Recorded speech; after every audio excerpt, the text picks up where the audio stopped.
8.5, add and subtract rational expressions. Alright, so we're going to add and subtract rational expressions with like denominators. Like denominators are always easier because you don't have to change anything and use Mr. 1. To add or subtract rational expressions with like denominators, simply add or subtract the numerators, or we like to call them the tops. Then place the result over the common denominator. Let A, B, and C be polynomials. So if you have A over C plus B over C, it's A plus B over C. Don't try to multiply those. There's a plus sign, use it. Here, A over C minus B over C is A minus B over C. Simple stuff. These have like denominators. They both have 6x. So 9 plus 2 is 11 over 6x. If you could simplify this, you would. Those are, 11 is prime, it can't be simplified. Alright, adding and subtracting with unlike denominators. So this is where we're going to find Mr. 1 a lot. We're going to use him to get like denominators. So to add or subtract two rational expressions with unlike denominators, find the LCD, or least common denominator.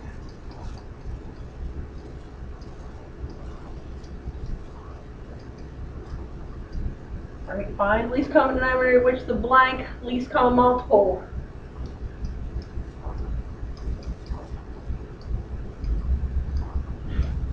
Least common multiple. Rewrite each expression. So, rewrite each expression using the LCD, then add or subtract using the procedure for the like denominators. Here we go, for addition.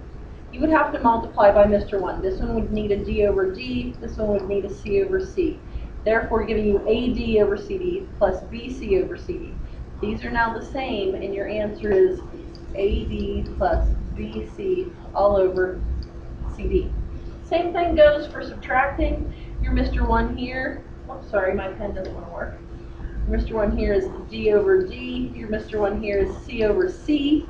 So you get AD over CD minus BC over CD. So AD minus BC all over CD. Let's try a problem. Next page. All right.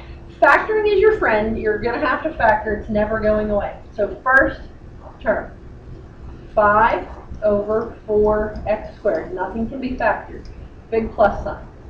Let's look at the second fraction. X plus 1.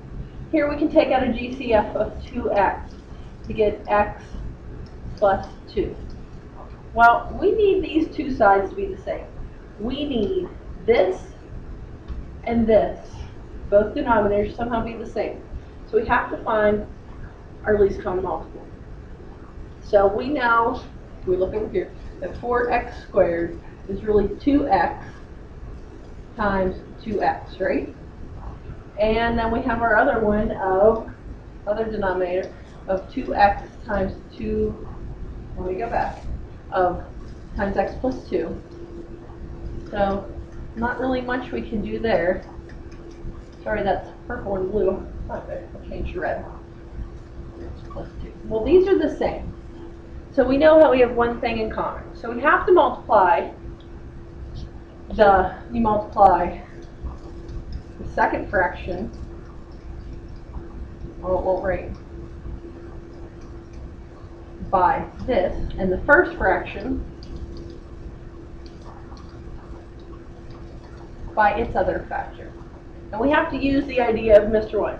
So let's do the second fraction. It gets multiplied by a 2x over a 2x.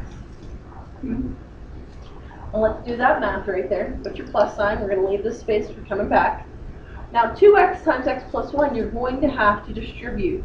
So 2x times x is 2x squared, and 2x plus 1 times 1 is 2x.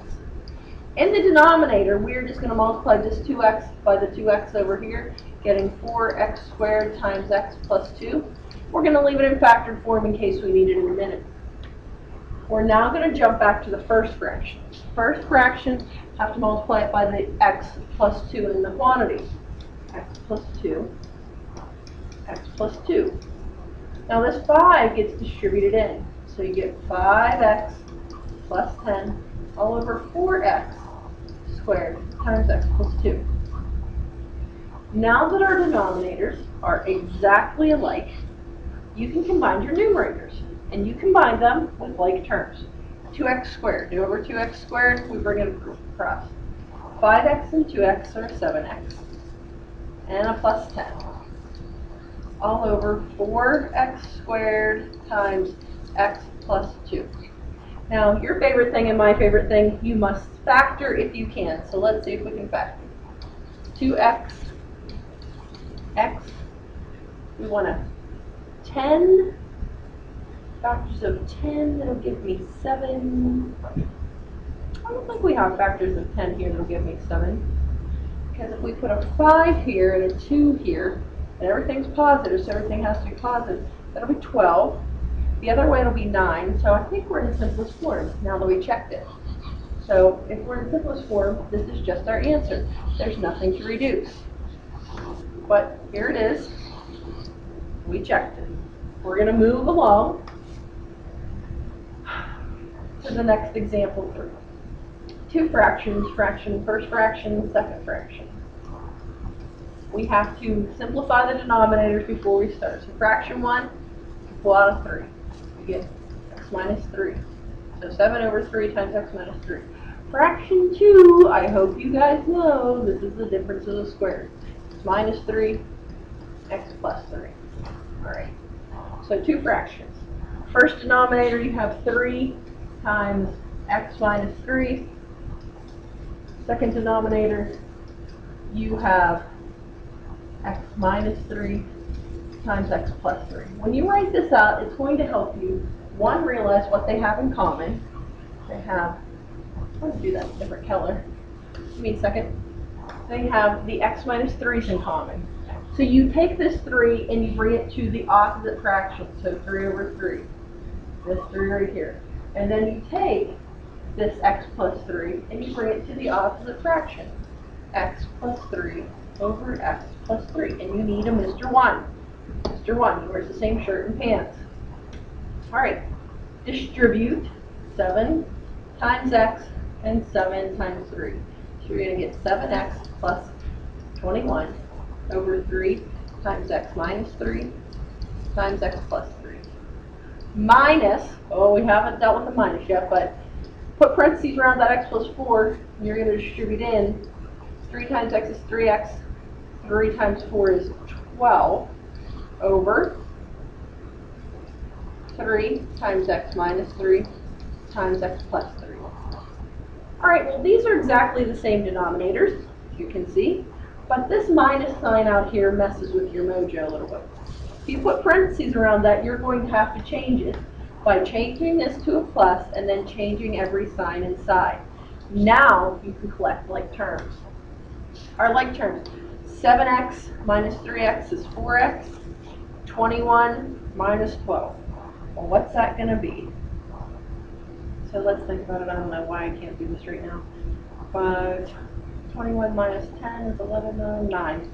So plus 9 over 3 times x minus 3 times x plus 3.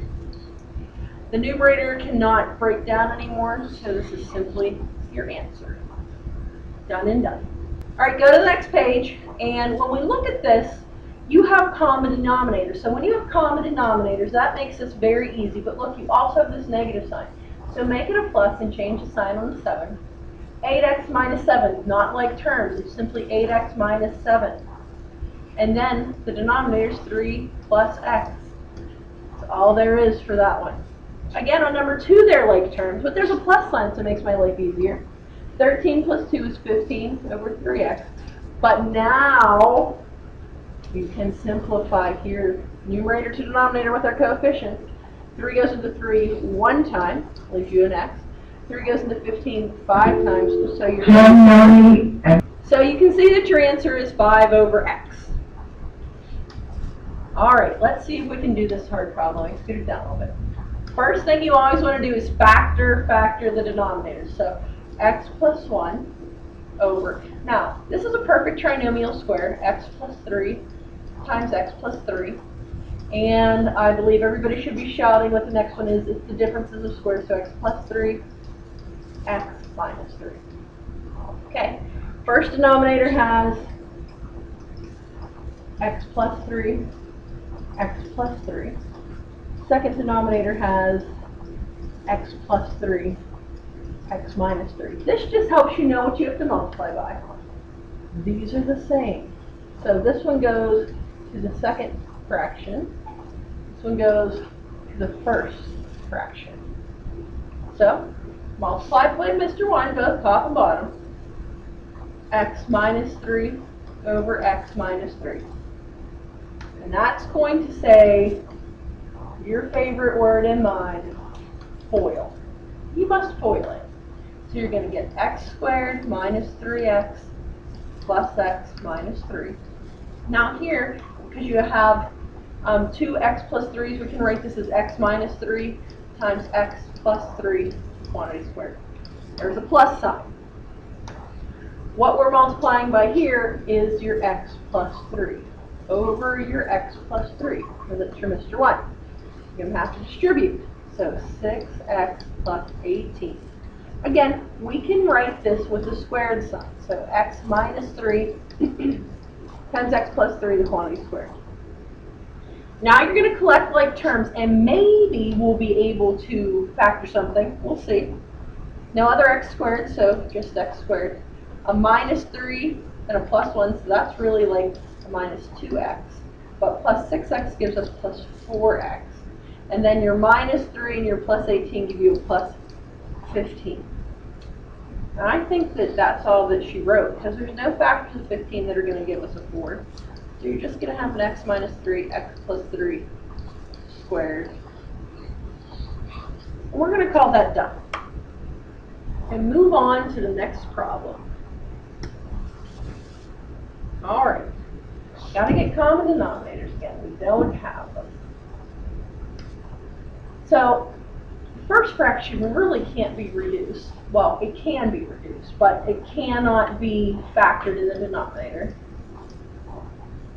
Here you have 2 plus x, and in the denominator, if we take out a 4x, we are going to have 2x minus 3. So there we are. And then we notice that in the first fraction, we have a 4x, and let's just multiply that by x so we can see what our common denominator is.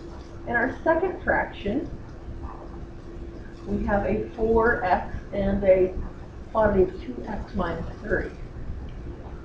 So you can see that these are the same. Therefore, this one goes to the second denominator. Oh, no, second fraction. This one goes to the first denominator. Right? So we get a common denominator. We have to use that in the form of Mr. 1. So 2x minus 3 times 2x minus 3. And remember, you're going to have to distribute this in. So it's going to give you 16x minus 24. And here we'll just leave it written as 4x squared times 2x minus 3. And then on the second fraction, we're going to just multiply by an x over an x.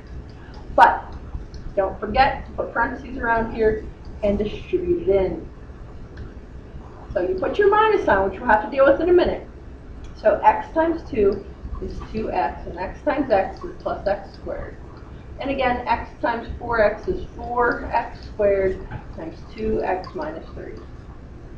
Now we have to deal with this minus, so you put a plus sign and change every sign back here. Then you collect like terms. Well, that's just a negative x squared, because we have to order them. Then negative 2x and a 16x gives me a plus 14x, and then minus 24. All over 4x squared times 2x minus 3. If we pulled out a negative 1, it would be x squared, because all the signs in the numerator change, minus 14x plus 24. And then you ask yourself, can you factor that?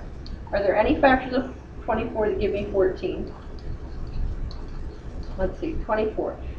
8 and 3 doesn't give me 14, 4 and 6 doesn't give me, but 12 and 2 do. So if you factor that, leave that a negative 1, get x minus 2, x minus 12. You see, can they factor? And you'll see that none of the terms in the numerator go with none of the terms in the denominator. So this is simply my answer. All right. Complex fractions, we're going to go to another video.